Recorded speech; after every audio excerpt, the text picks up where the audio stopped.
ব্রহ্মাণ্ডের ভয়াবহ আকার, যা জানলে আপনি রাতে ঘুমাতে পারবেন না। এই মুহূর্তে আপনি যেখানে বসে আছেন, সেই চেয়ার, সেই ঘর, সেই শহর, সেই দেশ, এমনকি আপনার পুরো পৃথিবীটা ব্রহ্মাণ্ডের তুলনায় এতটাই ক্ষুদ্র যে বলতে গেলে আপনি নেই। আজকে আমি আপনাকে এমন একটি যাত্রায় নিয়ে যাব যেখানে প্রতিটি পদক্ষেপে আপনার মস্তিষ্ক চিৎকার করে উঠবে, এটা কি সত্যি সম্ভব? নেবিউলা নেশনে আপনাকে স্বাগতম, যে চ্যানেলে আমরা মহাবিশ্বের সেই সব রহস্য উন্মোচন করি যা বিজ্ঞান স্বীকার করে কিন্তু মানুষ বিশ্বাস করতে ভয় পায়। আজকের ভিডিওর বিষয় ব্রহ্মাণ্ডের ভয়াবহ আকার, একটি তুলনামূলক যাত্রা। একটি গ্লাস জল থেকে শুরু করে যেখানে গিয়ে শেষ হবে, সেখানে পৌঁছলে আপনি অনুভব করবেন আপনি কতটা একা, কতটা ছোট, কতটা তুচ্ছ। ধরুন আপনার হাতে একটি সাধারণ জলের গ্লাস, তাতে ধরে প্রায় 400 মিলিলিটার জল। এবার ভাবুন একটি ঘনক আকৃতির ট্যাঙ্ক, যার দৈর্ঘ্য, প্রস্থ আর উচ্চতা প্রতিটি 1 মিটার, সেটাই ধরে প্রায় 1000 লিটার জল। এই একককে বলা হয় 1 কিউবিক মিটার। এবার যদি 2500 এইরকম ট্যাঙ্ক একসাথে যুক্ত করেন, পাবেন একটি অলিম্পিক সাইজ সুইমিং পুল, 25 লক্ষ লিটার জল। এখান থেকেই শুরু হচ্ছে আমাদের যাত্রা। এখন আমরা এই একই ইউনিটে, কিউবিক মিটারে, পৃথিবীর সবচেয়ে বড় জিনিস থেকে শুরু করে ব্রহ্মাণ্ডের সবচেয়ে ভয়াবহ বস্তু পর্যন্ত সব কিছুর আয়তন মাপব। গিজার গ্রেট পিরামিড, প্রায় 4500 বছর আগে মানুষের হাতে তৈরি এই বিশালাকার কাঠামো, তার ভেতরে ধরে প্রায় 260 কোটি লিটার জল। কিন্তু এর থেকেও 1.5 গুণ বড় হল নাসার ভেহিকেল অ্যাসেম্বলি বিল্ডিং, যে বিল্ডিংয়ের ভেতরে তৈরি হয় বিশালাকায় মহাকাশযান। এই ভবনটি এতটাই বিশাল যে ভেতরে নিজস্ব মেঘ তৈরি হয়। হ্যাঁ, ঠিকই শুনলেন, ভবনের ভেতরে বৃষ্টি পড়ে। এবার একটু থামুন। এই পুরো পৃথিবীতে যত মানুষ বেঁচে আছেন, প্রায় 800 কোটি মানুষ, তাদের সবার শরীর একসাথে মিলিয়ে দিলে ভলিউম হয় প্রায় 35 কোটি কিউবিক মিটার। 800 কোটি মানুষ একসাথে, এই সংখ্যাটা বিশাল মনে হচ্ছে? এটা ব্রহ্মাণ্ডের তুলনায় একটি ধূলিকণার চেয়েও কম। ভারতের সবচেয়ে বড় জলাধার ইন্দিরা সাগর, তার ভলিউম সমস্ত মানুষের সম্মিলিত ভলিউমের প্রায় 34 গুণ। কিন্তু সাইবেরিয়ার লেক বাইকাল, পৃথিবীর সবচেয়ে গভীর এবং সবচেয়ে বড় মিষ্টি জলের হ্রদ, ইন্দিরা সাগরের চেয়ে প্রায় 1900 গুণ বড়। একটু ভেবে দেখুন, প্রতিদিন ইন্দিরা সাগরের সমপরিমাণ জল ঢাললেও লেক বাইকাল পূর্ণ হতে 5 বছর লেগে যাবে। এখন আসুন বাইরের মহাকাশে। শনি গ্রহের রিং, যেগুলো পৃথিবী থেকে দেখলে এত সুন্দর, এত বিশাল মনে হয়, সেই রিংগুলোর মোট ভলিউম লেক বাইকালের 650 গুণ। কিন্তু শুনলে অবাক হবেন, পৃথিবীর সকল মহাসাগরের তুলনায় শনির রিং 86 গুণ ছোট।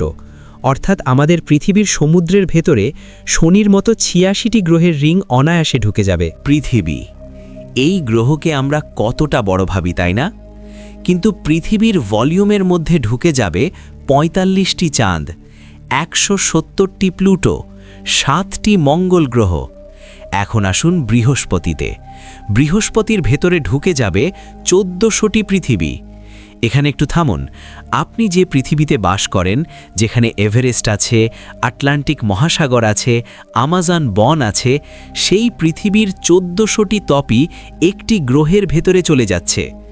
এবার আসুন সূর্যে। সূর্যের ভেতরে ঢুকে যাবে বৃহস্পতির মতো 1000টি গ্রহ এবং সেই সাথে 13 লক্ষ পৃথিবী। এবার একটু ধামাকার জন্য তৈরি হন। রাতের আকাশের সবচেয়ে উজ্জ্বল নক্ষত্র সিরিয়াস, আমাদের থেকে 8.6 আলোকবর্ষ দূরে। নীলচে রঙের এই নক্ষত্র সূর্যের চেয়ে অনেক বেশি গরম, আকারে সূর্যের 1.7 গুণ বড়।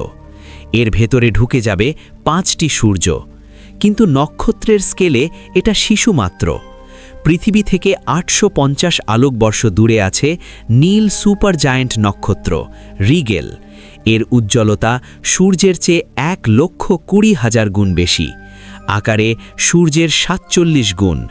রিগেলের ভেতরে ঢুকে যাবে সূর্যের মতো 4 লক্ষ নক্ষত্র, কিন্তু রিগেলও ফিকে হয়ে যায়। পৃথিবী থেকে 500 আলোকবর্ষ দূরে আজও বেঁচে আছে এক ভয়াবহ মৃত্যু পথযাত্রী নক্ষত্র, নাম বেটেলজুস। একে একটি লাল সুপার জায়ান্ট তার শেষ মুহূর্তের দিকে এগিয়ে যাচ্ছে। যে কোনো দিন এটি বিস্ফোরিত হতে পারে। সুপারনোভা হয়ে। সেই বিস্ফোরণ এতটাই শক্তিশালী হবে যে দিনের বেলাতেও পৃথিবী থেকে দেখা যাবে, কিন্তু এর আকার সূর্যের চেয়ে 700 গুণ বড়। যদি বেটেলজুসকে আমাদের সৌরজগতের কেন্দ্রে রাখা হয়, তাহলে এর আগুনের মধ্যে মঙ্গল গ্রহ ডুবে যাবে, বৃহস্পতির কক্ষপথও তার গ্রাসে চলে যাবে, এর ভেতরে ধরে যাবে সূর্যের মতো 60 কোটি নক্ষত্র। এটা কি সবচেয়ে বড়? মোটেই না। এখনও পর্যন্ত আবিষ্কৃত সবচেয়ে বিশাল নক্ষত্র স্টিফেনসন 2.18, একটি রেড হাইপার জায়ান্ট, সূর্যের চেয়ে 2000 গুণ বড়, বেটেলজুসের চেয়ে 3 গুণ বিশাল। এর ভেতরে ধরে যাবে বেটেলজুসের মতো 27টি নক্ষত্র, সূর্যের মতো 10 বিলিয়ন নক্ষত্র এবং পৃথিবীর মতো 13 ট্রিলিয়ন গ্রহ। 13 ট্রিলিয়ন পৃথিবী একটি মাত্র নক্ষত্রের ভেতরে। আপনি এই সংখ্যাটা বুঝতে পারছেন? না পারাটাই স্বাভাবিক, কারণ মানুষের মস্তিষ্ক এই স্কেল বোঝার জন্য তৈরি হয়নি। এবার আসুন সবচেয়ে রহস্যময়, সবচেয়ে ভয়াবহ বস্তুর কাছে, ব্ল্যাক হোল। ব্রহ্মাণ্ডের দ্বিতীয় বৃহত্তম পরিচিত ব্ল্যাক হোল TON 618, এর ভর 66 বিলিয়ন সূর্যের সমান, এর বিস্তার 200 বিলিয়ন কিলোমিটার। এক লাইনে সাজালে এর ভেতরে রাখা যাবে 1,40,000 সূর্য, কিন্তু ভলিউমের হিসেবে TON 618 এর ভেতরে ধরে যাবে স্টিফেনসন 218 এর মতো 22 লক্ষ নক্ষত্র, সূর্যের মতো 2200 ট্রিলিয়ন নক্ষত্র।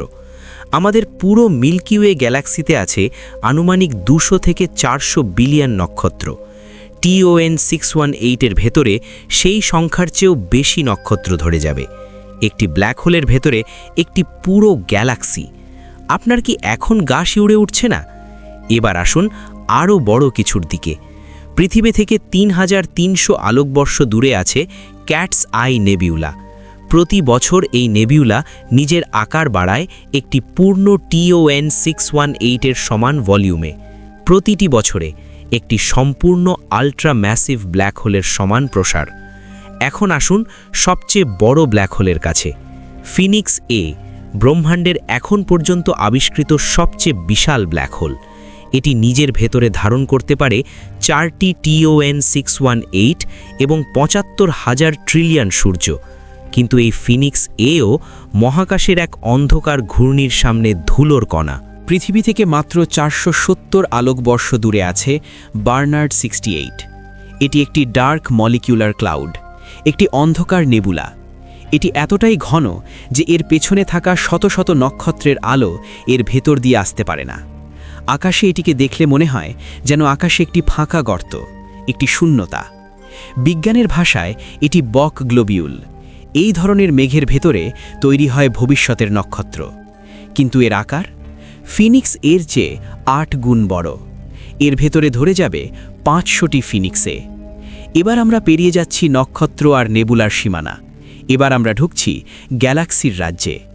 পৃথিবী থেকে 1,63,000 আলোকবর্ষ দূরে আছে লার্জ ম্যাজেলানিক ক্লাউড, আমাদের মিল্কি ওয়ের কাছে ঘুরে বেড়ানো একটি ছোট্ট ডোয়ার্ফ গ্যালাক্সি। কিন্তু আমাদের মিল্কি ওয়ে এর চেয়ে 60 গুণ বড়। মিল্কি ওয়ের ভেতরে ধরে যাবে 6 গুণিত 10⁻35টি সূর্য। এই সংখ্যা পুরো ব্রহ্মাণ্ডে থাকা আনুমানিক নক্ষত্রের সংখ্যার চেয়েও 1 ট্রিলিয়ন গুণ বেশি। তাহলে মিল্কি ওয়ে কি সবচেয়ে বড় গ্যালাক্সি? না, মোটেই না। পৃথিবী থেকে 65,40,00,000 আলোকবর্ষ দূরে আছে ESO 38376 গ্যালাক্সি। এই একটি গ্যালাক্সির ভেতরে ঢুকে যাবে 2 লক্ষটি মিল্কি ওয়ে। 2 লক্ষটি মিল্কি ওয়ে একটি গ্যালাক্সির ভেতরে। আর সেই মিল্কি ওয়ের ভেতরে আছে 400 বিলিয়ন নক্ষত্র। এবং সেই নক্ষত্রগুলোর মধ্যে কোথাও আছে আমাদের সূর্য। আর সেই সূর্যের তৃতীয় গ্রহে আছি আমরা। আমাদের মিল্কি ওয়ে আছে লোকাল গ্রুপে। এতে আছে অ্যান্ড্রোমিডা সহ মোটামুটি 80টি গ্যালাক্সি। এর ভলিউম মিল্কি ওয়ের চেয়ে 1 কোটি গুণ বেশি। কিন্তু লোকাল গ্রুপ হলো ভার্গো সুপার ক্লাস্টারের একটি ক্ষুদ্র অংশ। ভার্গো সুপার ক্লাস্টারের ভেতরে ধরে যাবে 7,000টি লোকাল গ্রুপ।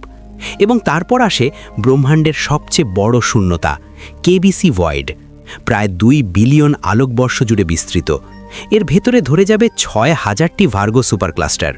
ভাবুন একবার, এই কেবিসি ভয়েড, এই বিশাল শূন্যতার মধ্যে আমাদের পুরো লোকাল গ্রুপ, আমাদের গ্যালাক্সি, আমাদের সৌরজগৎ, আমাদের পৃথিবী সবই ডুবে আছে অবজারভেবল ইউনিভার্সে। প্রায় 93 বিলিয়ন আলোকবর্ষ জুড়ে বিস্তৃত। এর ভলিউম 3.410 কিউবিক মিটার। এর ভেতরে ধরে যাবে 17,000টি কেবিসি ভয়েড এবং মিল্কিওয়ের মতো 410 গ্যালাক্সি। এখন ব্রহ্মাণ্ডে আসলে আছে মাত্র আনুমানিক 2 ট্রিলিয়ন গ্যালাক্সি, কিন্তু সেগুলোকে মিল্কিওয়ে সাইজ ধরলে অবজারভেবল ইউনিভার্স 2 লক্ষ গুণ বেশি গ্যালাক্সি ধারণ করতে পারবে। এর মানে কি জানেন? অবজারভেবল ইউনিভার্সের 99.99% শূন্য, মহাজাগতিক শূন্যতা। সমস্ত গ্রহ, নক্ষত্র, গ্যালাক্সি, ব্ল্যাক হোল সব কিছু মিলিয়ে মোট ভলিউম 0.001%-এরও কম। আমরা এক বিশাল শূন্যতার মধ্যে ভাসমান একটি নীল বিন্দু। চারপাশে শুধু অন্ধকার, শুধু ঠান্ডা, শুধু নীরবতা। কিন্তু এখানেই শেষ নয়। অবজারভেবল ইউনিভার্স মানে যতটুকু আমরা দেখতে পাই, আলোর গতিতে যতটুকু আমাদের কাছে পৌঁছেছে। কিন্তু বাস্তব ব্রহ্মাণ্ড, প্রকৃত ব্রহ্মাণ্ড এর চেয়েও অনেক অনেক বড়। বিজ্ঞানীরা অনুমান করেন প্রকৃত ব্রহ্মাণ্ডের বিস্তার হতে পারে 6 × 10⁻21 আলোকবর্ষ বা তারও বেশি। এর ভেতরে ধরে যাবে অবজারভেবল ইউনিভার্সের মতো 3 × 10⁻32 অর্থাৎ 30 বিলিয়ন ট্রিলিয়ন অবজারভেবল ইউনিভার্স। এই সংখ্যা মানুষের মস্তিষ্ক প্রক্রিয়া করতে পারে না। এই সংখ্যা কোনো ভাষায় বলা সম্ভব নয়। এই সংখ্যা কল্পনা করতে গেলে কল্পনা শক্তিও হার মানে। এবার সবচেয়ে ভয়াবহ প্রশ্ন, এই একটি ব্রহ্মাণ্ড কি একা? আধুনিক কোয়ান্টাম পদার্থবিজ্ঞান বলছে সম্ভবত না। মাল্টিভার্স থিওরি অনুযায়ী আমাদের ব্রহ্মাণ্ডের মতো অসংখ্য ব্রহ্মাণ্ড একসাথে অস্তিত্বে থাকতে পারে। প্রতিটি ব্রহ্মাণ্ডের আলাদা পদার্থবিজ্ঞানের নিয়ম, আলাদা ধ্রুবক, আলাদা ইতিহাস। হয়তো কোনো ব্রহ্মাণ্ডে আলোর গতি আলাদা, হয়তো কোথাও পরমাণু নেই, হয়তো কোথাও জীবন আছে কিন্তু সম্পূর্ণ ভিন্ন। এই ধারণাগুলো এখনও হাইপোথেসিস, কিন্তু গণিত বলছে এটা অসম্ভব নয়। তাহলে আপনি কোথায় আছেন? একটি গ্রহের ওপর, একটি সৌরজগতের মধ্যে, একটি গ্যালাক্সির এক প্রান্তে, একটি লোকাল গ্রুপের ভেতরে, একটি সুপার ক্লাস্টারে, একটি ভয়েডের মধ্যে, একটি অবজারভেবল ইউনিভার্সে, একটি ব্রহ্মাণ্ডে, সম্ভবত অসংখ্য ব্রহ্মাণ্ডের একটিতে। এবং এই পুরো অস্তিত্বে আপনি একটি পরমাণুর চেয়েও ছোট। কিন্তু এখানেই রহস্য।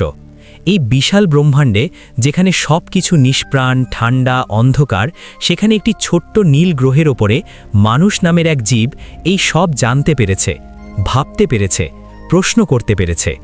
হয়তো আকারে ছোট হওয়াই আমাদের সব কিছু নয়, হয়তো জ্ঞান, কৌতূহল এবং বোঝার শক্তি এই ব্রহ্মাণ্ডের সবচেয়ে বিরল এবং সবচেয়ে মূল্যবান জিনিস। এই ভিডিওটি যদি আপনার মনকে নাড়া দিয়ে থাকে তাহলে অবশ্যই লাইক করুন, সাবস্ক্রাইব করুন নেবুলা নেশন চ্যানেলকে এবং বেল আইকন চাপুন যাতে ব্রহ্মাণ্ডের পরবর্তী রহস্য আপনার কাছে সবার আগে পৌঁছায়। কমেন্ট করুন এই ভিডিও দেখে আপনার কেমন লাগলো। আপনি কি সত্যিই ছোট অনুভব করলেন নাকি বিশাল?